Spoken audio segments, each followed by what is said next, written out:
To the outside world, Maya is a masterpiece of efficiency. Her desk is a shrine to minimalism. Her inbox is a graveyard of completed tasks. When she speaks, her voice has the calm, measured tone of someone who has never known a moment of panic. We label her the gold standard. But if you look closer, past the designer blazer and the steady eye contact, you see the cost. Maya isn't driven by ambition, she's driven by an invisible whip. To Maya, being good is a failure. Anything less than flawless is a public confession of worthlessness. She has spent 30 years building a persona so tall that she can no longer reach the person living inside of it. Maya's childhood was a series of A-plus trophies that became the bricks of her prison. She learned early that love was conditional. It was a transaction paid in achievements. Now, as an adult, she stands on a pedestal of her own making. But a pedestal is a lonely place to live. She can't ask for help because experts don't struggle. She can't admit she's exhausted because leaders don't tire. She has cultivated a life where everyone relies on her, but she has no one to lean on. She is a success by every metric society values, but she is a ghost in her own story, haunting the halls of her own expectations. The end didn't come with a bang. It came on a Tuesday morning over a lukewarm latte. Maya looked at her reflection in the glass of her laptop and didn't recognize the woman staring back. The label had finally swallowed the soul.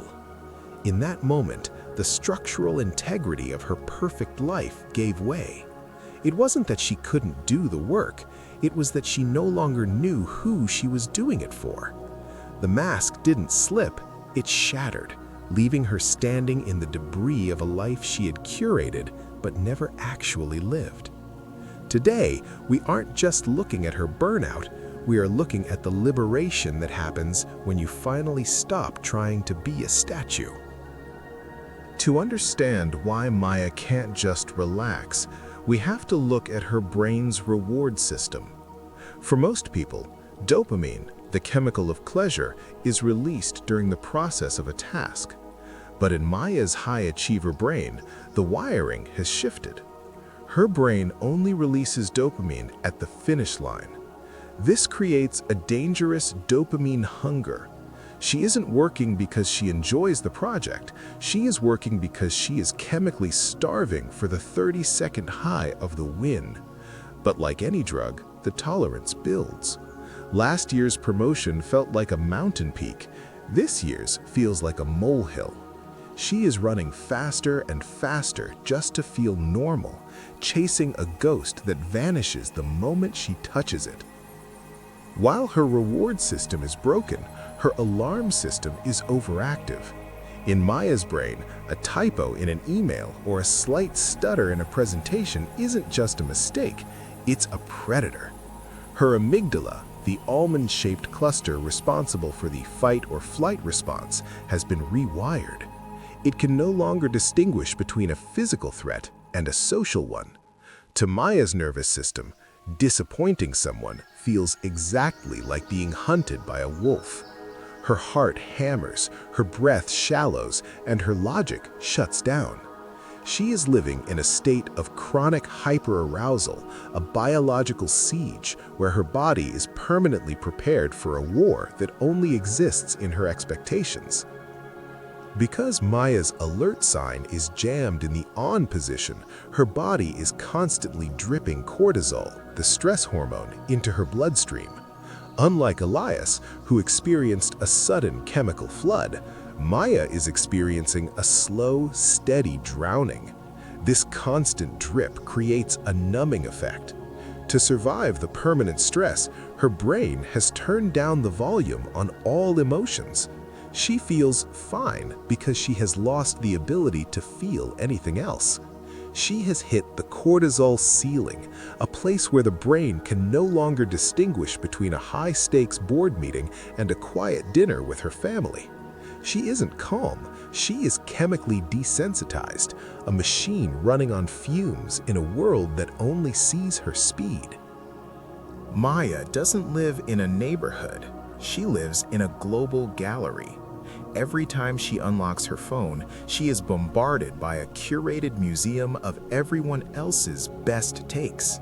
In the sociology of the modern world, good has been replaced by perfect, because perfect is the only thing that trends. Maya is participating in a high-stakes race where the finish line is a filtered, AI-enhanced mirage that doesn't actually exist in reality. She is measuring her messy, beautiful behind the scenes against a world that only shows its final cut. This constant upward comparison creates a form of social dysmorphia, where her own genuine progress feels like a failure because it doesn't look like a viral sensation. In our digital era, success has become a performance that requires constant surveillance. Maya feels a relentless pressure to document her worth. If she isn't posting her wins, did they even happen? If she isn't busy, is she even relevant? We have collectively turned rest into a source of guilt and busy into a status symbol. Maya is a prisoner of a social contract she never signed, one that dictates her value is equal to her visibility. She is performing for an audience of thousands, yet she feels completely unseen. This is the visibility paradox.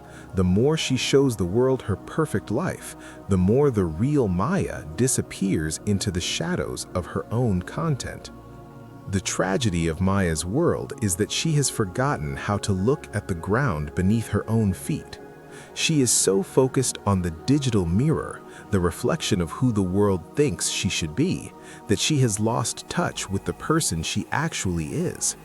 The world tells her that more is always better, but her soul is whispering that enough is a feast. Breaking the mirror isn't about deleting an app, it's about reclaiming the right to be private, to be flawed, and to be unfinished.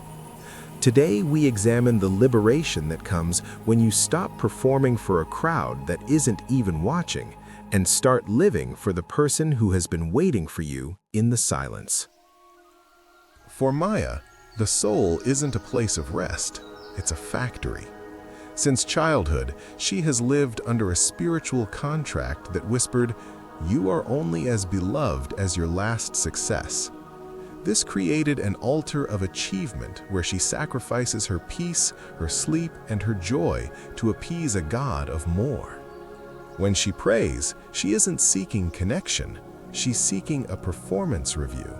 She is terrified that if she stops running, the universe will realize she is unworthy. Her soul is a garden where the soil has turned to concrete. Nothing can grow because there is no room for the mess of life. She is spiritually dehydrated, drinking from the salt water of human praise, wondering why she is still so thirsty. There is a specific kind of exhaustion that comes from trying to be good without being real. Maya carries the weight of everyone's expectations like a leaden cloak. In her theology of perfection, there is no category for mercy, only for management. She views her mistakes not as human moments, but as moral failures. This creates a soul stall. She is paralyzed because the cost of a wrong move feels eternal.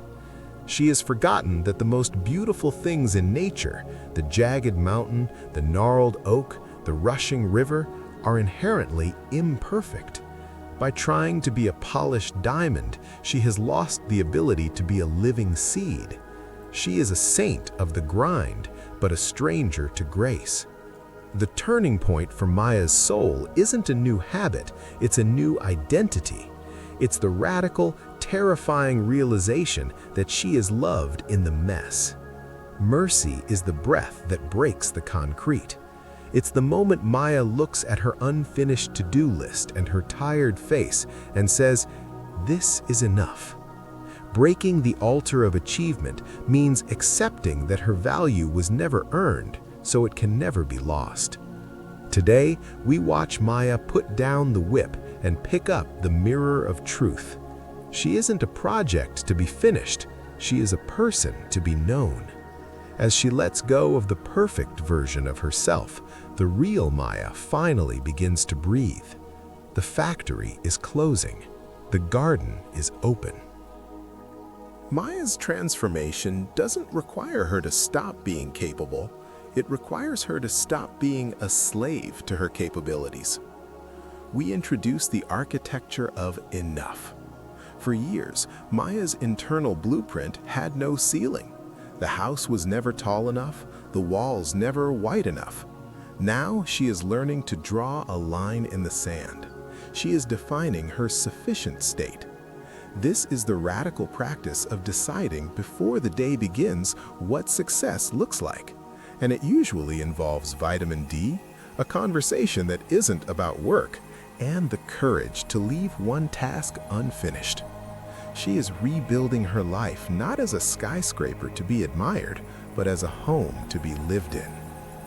When Maya feels the old panic of a mistake rising, she uses the zoom-out strategy. Perfectionism is a macro lens. It zooms in so close on a single flaw that the rest of the world disappears. To heal, Maya must manually pull the camera back. She asks, will this matter in 5 years? In 5 months? To the people who truly love me? By widening her perspective, she shrinks the predator. She realizes that her catastrophes are usually just inconveniences. She is training her brain to see the forest again, not just the one leaf with a brown spot. She is learning that the world doesn't end when she stumbles, it actually becomes more reachable. The path forward isn't a straight line to a new kind of perfect peace, it's a winding road through the reality of being human. Maya still feels the itch to overperform, but now she has a choice. She chooses the beautifully imperfect. She finds joy in the messy kitchen because it means she spent time with friends. She finds pride in the B+ project because it gave her a Saturday with her family. She is finally, for the first time in her life, present. The Beautiful Life Hub isn't about reaching a destination, it's about learning to love the person you are while you're on the way. Maya has stopped running. She is home.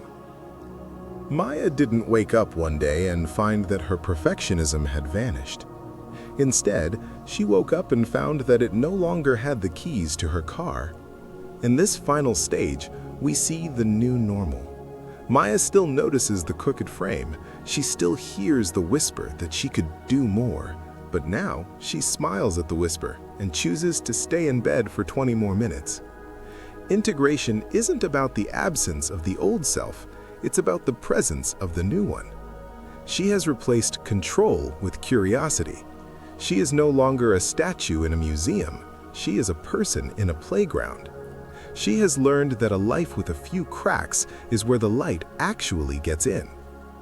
When Maya changed, her world changed.